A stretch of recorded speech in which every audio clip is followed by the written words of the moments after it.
Good evening, everybody. Welcome to SLU. You are joining Paige Godfrey. I am here to my Intro to Astro course, and tonight we are going to talk about higher dimensions. And I called the live cast Higher Dimensional Thinking because I think that we are specifically talking about higher dimensions, but we're also talking about a different way of thinking about the universe and the consequences of what it means to live in a universe. If you're following along with me at slu.com, I have a screen share up because I actually gave a presentation on this back when I was in college, and I'm going to use that tonight to guide our lesson. So I also should warn that if you followed me last week, you heard that I was using my husband's laptop because mine was kicking the bucket, but I brought it to the Apple Genius Bar and they found nothing wrong and it hasn't been acting up since. So we're taking a stab at using my laptop again tonight, and hopefully it doesn't cut out on me. And if it does, I promise that I will get back online as quickly as possible. But knock on wood, I don't want to jinx myself, but it hasn't cut out in 2 days. So we'll see. All right, so let me share this with you. And let's get started talking. So we know that we live in what we call the observable universe. Sorry, it's okay. My computer's fine. We live in what we call the observable universe. And what that means is we know that our universe it could be actually finite or infinite. We don't know. But what we do know is that the light that we see, that we're able to take with our telescopes, to look at with our eyes, has been around since the Big Bang, since about 13.8 billion years ago. Anything beyond that, the light was not there. The light was not there to travel around the universe. And so therefore, everything we see is called the observable universe, because perhaps there was universe that existed outside of when this light appeared for us from what we call the Big Bang. Now, a lot of this we're going to talk about tonight is going to get really abstract, so bear with me. I'm definitely not an expert at explaining it. Most of it is really hard for me to even sort of comprehend myself, but we'll get through it. It's a fun topic, I think. I like to think outside the box like this. So there's many theories cosmologists have come up with for potential ways to describe our universe and where it lives, if it lives in anything that is larger than itself. And a lot of them sometimes are not taken very seriously. Sometimes they don't have really any sound scientific proof, and other times they have a lot of sound scientific proof. But it's one of those things that how will we ever know? How will we ever be able to prove any of this? But I'm going to run through the top 5 types of universes that might exist. We call this the multiverse. So the multiverse theory is that there is not just one universe, not just our universe, but many universes. And the Big Bang was just the start of our observable universe, and that there exists outside of that other universes. And so there's different ways that these other universes can exist. And the first one is called infinite universes. So space-time, the 3 dimensions of space and the 4th dimension of time, this fabric that we've talked about for the past couple weeks, the shape of it is most likely flat. I know this is a really weird thing to think about, but space-time could be spherical or even donut-shaped. And what's hard to comprehend about this is space-time is 4-dimensional, 3 spatial dimensions. And so how am I calling it flat? Your brain is going to have trouble with trying to image this, if it even can.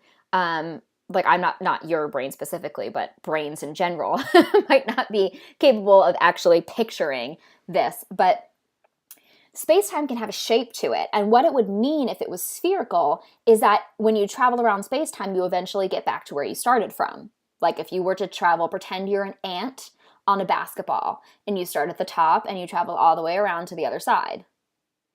That's sort of what we're talking about here. But it seems like space-time is flat. But if space-time then just goes on forever, if it's infinite, it has to start repeating at some point, because mathematics says that there's a finite number of ways that particles can be arranged in space and time. So In order for our universe to be infinite, it must repeat eventually. So that if you look far enough in any one direction, you should encounter a repetition of our observable universe, another version of us, of you, of me. Infinite versions. So some of these versions could be us all sitting here doing exactly what we're doing right now, or it could be something completely different from what we're doing right now.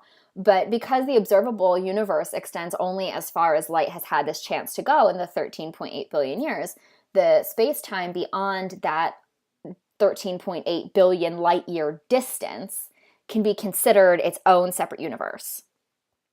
So in this way, all of these multiverses exist sort of next to each other in kind of like a patchwork quilt of multi-dimensional space. Really, really abstract. This isn't even the most abstract one. Let's keep going. The next one is called the bubble universe. So this says that our universes, the multiverse, could have arose from eternal inflation. Inflation is where the universe expanded rapidly after the Big Bang as we know it, kind of like when you inflate a balloon. Eternal inflation suggests that some pockets of space-time stop inflating, but others continue to inflate forever. And then this would create isolated bubble universes. So our own observable universe, where inflation has since ended, allowing the stars and galaxies to form. So this is an expansion, so don't confuse inflation with expansion. Our universe is expanding. That's something we're going to talk about next week. But inflation was this time period right after the Big Bang before the stars and the matter started to coalesce together into stars and galaxies, and gravity took over. But our observable universe is just a small bubble in a vast space of some other bubble universes. Some are still inflating. Some might have stopped inflating like us. And in this space of bubble universes, the laws of physics might be different than ours. Maybe each universe has its own laws of physics. So one of the really interesting things about our universe is that we know, well, classical mechanics and quantum mechanics, yes, they don't agree at large scales and small scales, and we definitely don't have the laws of physics down pat, but we know that our universe is very finely tuned to work with our specific laws of physics. That doesn't mean that that's the only way a universe could work. There could be other sets of laws of physics that allow for a very different type of universe. The third type of universe we'll talk about is a daughter universe. So in quantum mechanics, which is the study of subatomic particles, really, really small particles, suggests that multiple universes could arise from probabilities. So quantum mechanics is a way of describing the world based on probabilities instead of based on specific outcomes. So there's a lot of math behind quantum mechanics. It's definitely one of the courses in college that I did not do well in. We'll just start right there. And the mathematics of this daughter universe theory suggests that all possible outcomes of any situation do happen in their own separate universes. So today I drove to the gym and I had a choice when I left my street of turning right or left. In my universe, I turned left, but I, in another universe, would have turned right because all possible outcomes of every situation occur. This might be the most abstract theory to me, because every single thing, person, animal in the whole wide world has, just our planet, just Earth, has so many different crossroads every 2 seconds of the day. How could there possibly be a universe for every single possible outcome of a situation? My brain cannot wrap around the statistics, but this is one of the suggestions that quantum mechanics presents. And we call these different little possible outcome universes daughter universes. The next one is another mathematical sort of universe. So for a long time, mathematics has been considered a tool that describes our universe. The laws of physics, mathematics, it describes our universe based on the way we see it. If we were not here to see it, Would mathematics exist? It's like that tree falls in the forest. If no one's there to hear it, does it make a sound? We know that the tree would ripple the sound waves, but if there's no ear to process the sound waves, does it make a sound? So if we're not here to observe the laws of physics and mathematics, do they exist without us?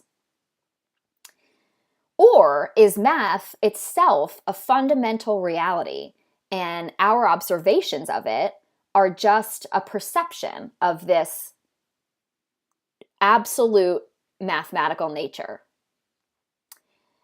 If that's the case, then perhaps our particular mathematical structure that makes up our personal universe is not the only option. Like we said earlier, there could be other universes that follow different sets of mathematic laws, and they would exist in their own separate universes. So a scientist at MIT, Max Tegmark, proposed this idea, and he describes it as a mathematical structure is something that you can describe in a way that's completely independent of human baggage. He really believes that there is this universe out there that can exist independently of him, that would continue to exist even if there were no humans. And the fifth theory, the one that we're going to talk about in way more extensive detail with my slideshow that I have prepared, is parallel universes. So this arises from string theory, and it's also called brain worlds. So the idea is that our four-dimensional space-time that we know is just one brain world, one brain. And there could be many more dimensions to our world, up to, I think, 10 is the most favorite answer, but I believe that there's been theories that go up into the 20s for how many dimensions we might have. So other three-dimensional brains might float around in this higher dimensional space, creating a brain world. Okay, so let's dive in on this one. Let's just dig a rabbit hole and keep going. So when I had given this talk to my cosmology class, I titled it Black Holes as Universes, because this brain world theory, one of the things I had researched was maybe black holes are all individual universes. But that's not, we don't need to be that specific when we talk about this. I'm going to give a lot of background. But first, we can just look at this comic that I thought was hilarious when I made this presentation. String theory summarized. Person 1 says to person 2, I just had an awesome idea. Suppose all matter and energy is made of tiny vibrating strings. Person 2 says, okay, what would that imply? Person 1 says, I don't know. Isn't that just, I mean, that's just astronomy right there for you, right? So of course I had an objective slide. We don't need to go through that. You're stuck with me till the end anyway. So, okay, extra dimensions. Ugh. How can we even get our brains to imagine this? We can't see them. Why can't we see them? There's something called flatland, and this is an analogy that helps us to try to understand multidimensional space. If you pretend that there is a two-dimensional person, so if you were flat, you would be two-dimensional. You would just go, you would have a height and a width. You would not have a depth. And two-dimensional people cannot experience three-dimensional space, because three-dimensional space would look like cross-sections. So if we focus on this image here, which is a little bit dark, so bear with me, but this plane, this square, is flatland. Now, if you were a person on flatland, you would not be standing up out of flatland. You would not have this third z dimension. You would just be laying flat on flatland. You would have two dimensions.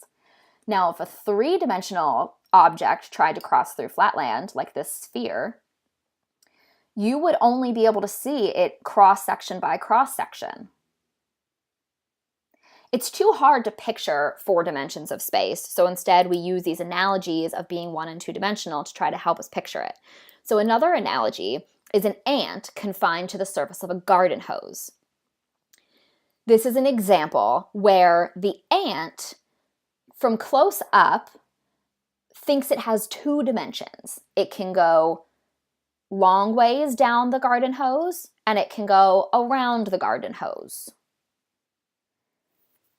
if you were really far away, you're a mile away from this garden hose, it looks to you to actually be one-dimensional.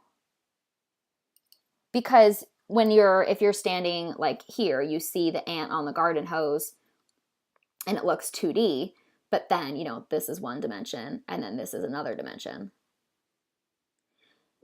From really far away, you only see this one long dimension. So if you're a large three-dimensional observer, you can't see this third and second dimension even depending on your distance. So it's just, so extra dimensions, multiple dimensions they're not a visual effect, but our perception of them is heavily affected by our visual limitations, if that helps to explain it. Okay, let's keep going. Another really good example of this is a hologram.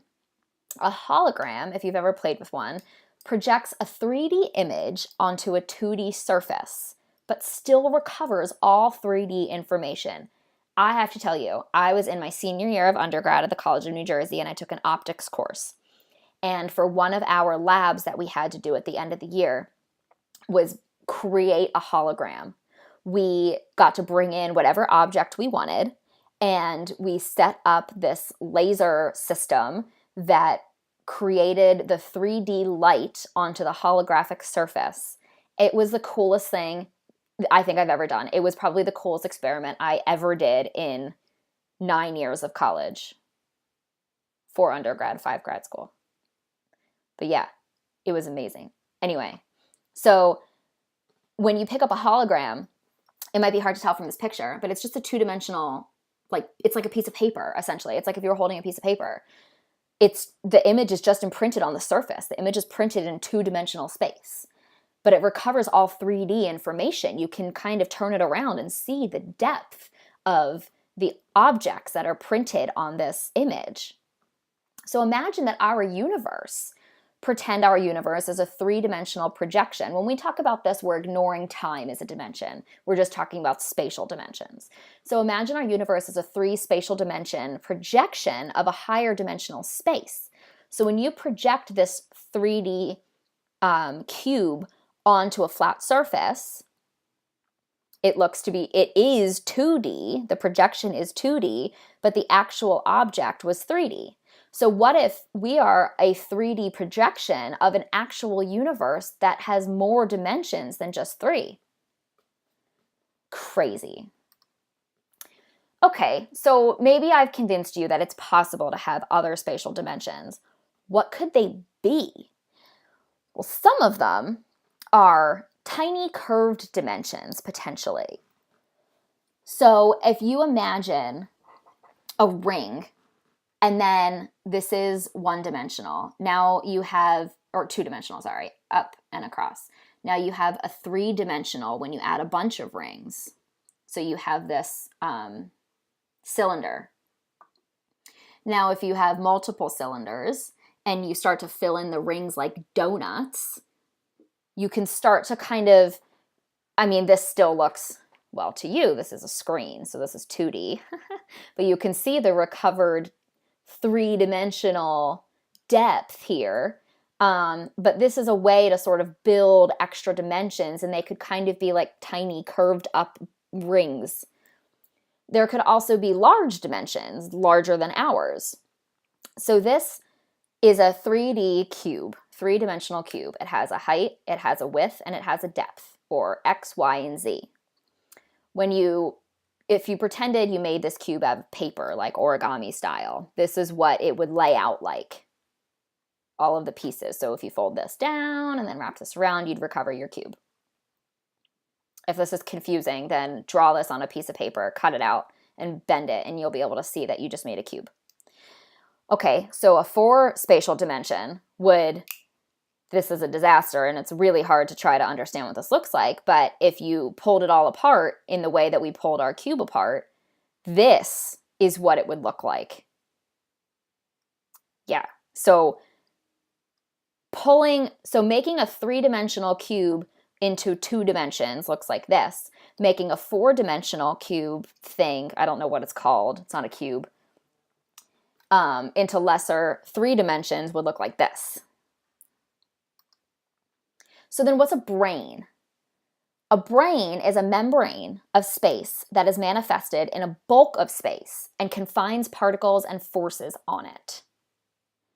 The bulk is the higher dimensional space, and it contains the branes, and it can allow travel of some particles in between branes. So if we look at this depiction here, our brane is this sort of plane in this higher dimensional cube. Now remember, we can't visually imagine dimensions more than 3, so we're dumbing this down into 2D branes and 3D bulk, whereas in reality, we know that our brane would be 3D and the bulk would be 4, 5, 6, 10D.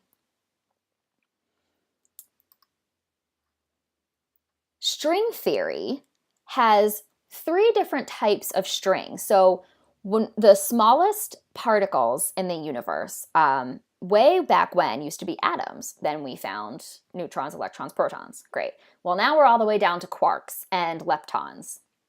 But string theory says that there's something even smaller than those called strings, and they're little vibrating strings. And it has 3 types of strings: closed loops, loops where both ends attach to the same brane, kind of like a prominence on the sun, where the flare like comes up and then reattaches down on the other side, or strings where each end attaches to different branes.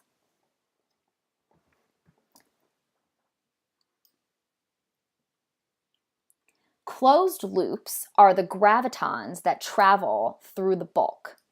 Each attached end of a vibrating or oscillating loop is a particle in our universe with a force that it provides.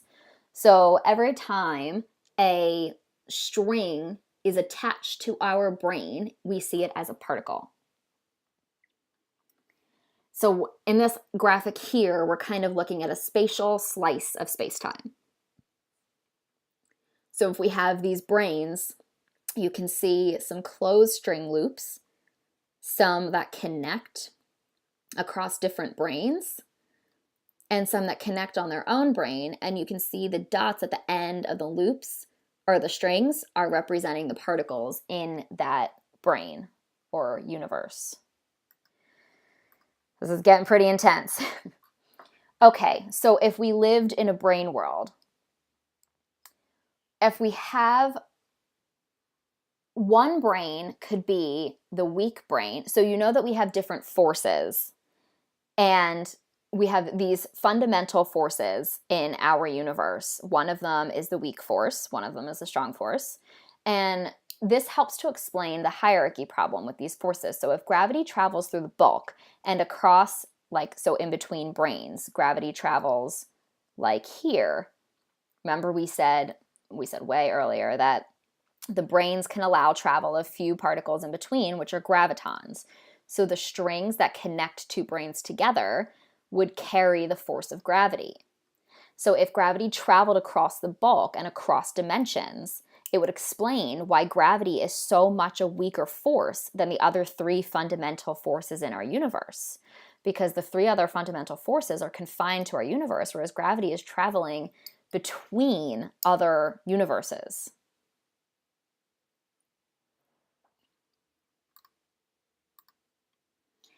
Okay, so great, our universe is a brane, and it maybe connects to other branes in this higher, maybe 10D, like 10-dimensional brane world bulk. So would we ever, what are we looking at? What are we thinking of when we try to look around our universe and potentially see the connections to another brane? Potentially black holes. The idea is that every black hole is a new universe. So it would be an effect from the spin that particles have. Imagine space-time not as 2D, but let's go all the way down to a 1-dimensional rod. Bending the rod corresponds to curving space-time. Twisting the rod, so pretend pretend you have like a string or like a rope, and you bend it into a circle, you just curved space-time. Well, if you twisted the rope, That's called torsion. In extreme environments like this, space-time torsion would manifest itself as a repulsive force that counters the attractive force of gravity coming from the space-time curvature. So our universe, something we're going to talk about more next week, is that our universe is expanding, but it's actually expanding at an accelerating rate. This is possible with this torsion of space-time idea. The motion of matter through a black hole's boundary, the event horizon, whereas after it goes past the event horizon, we can no longer see it, would only happen in one direction, providing a direction of time that we perceive as moving forward. The arrow of time in our universe would therefore be inherited through torsion from the parent universe. Think on that for a second. So our fourth dimension of time, if this string theory, brain world theory was right, our dimension of time that only moves in one direction would be a byproduct of having a parent universe that connected through torsion of our space-time. So one of the things that is being tested for this is the Large Hadron Collider is going to test for microscopic black holes. I made this presentation in 2013, and so I haven't done updated research to see if they've done this or not. But if you smash two protons together, it should not result in a microscopic black hole unless gravity is actually stronger than we think. So black holes are created when there is a supermassive singularity. So for example, when a star that is much more massive than our sun goes supernova, after it's blasted off its outer layers, the core is so dense it can collapse under gravitational pressure from its own weight into a black hole. So if you smash two protons together, you might be able to get a gravitational collapse that is strong enough to create a microscopic black hole, but only if gravity is actually stronger than we think, because if it's not, then science says that this can't happen.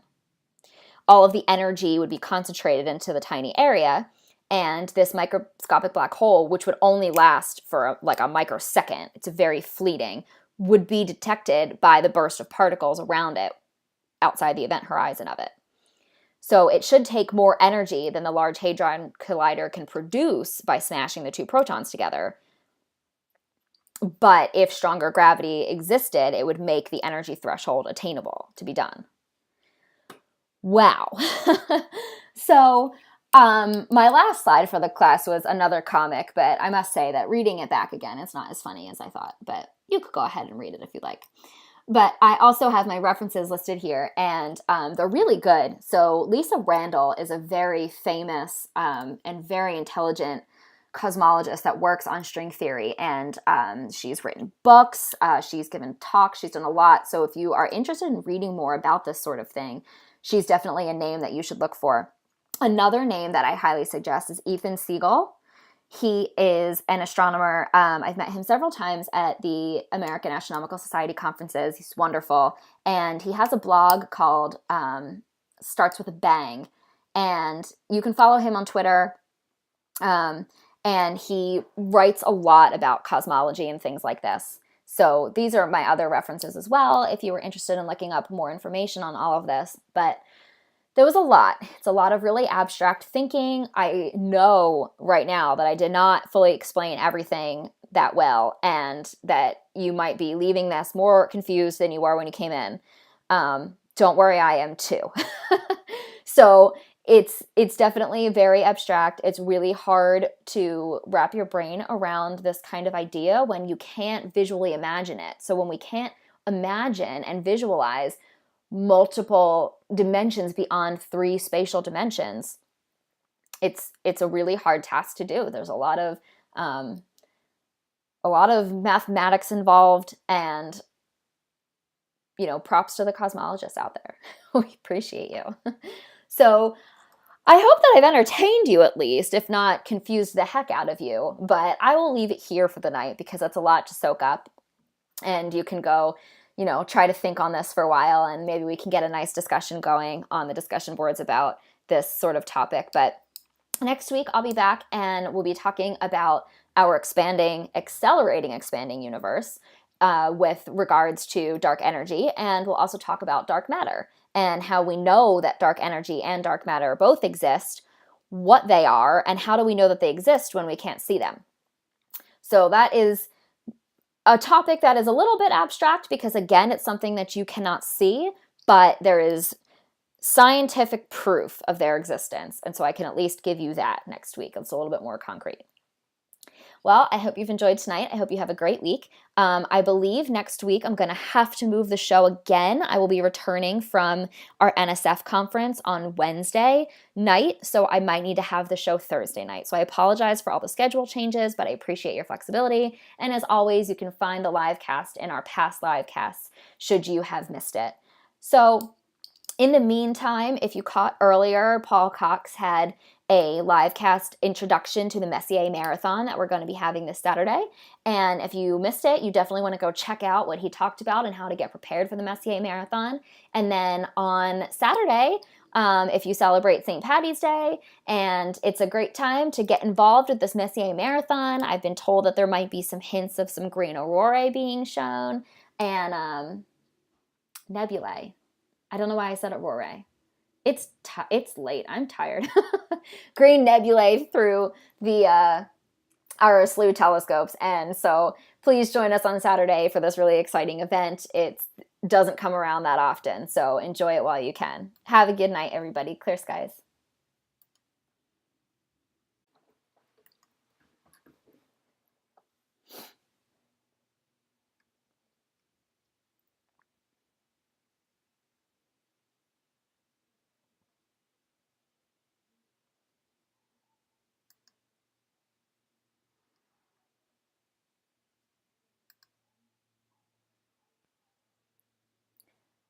Good evening, everybody.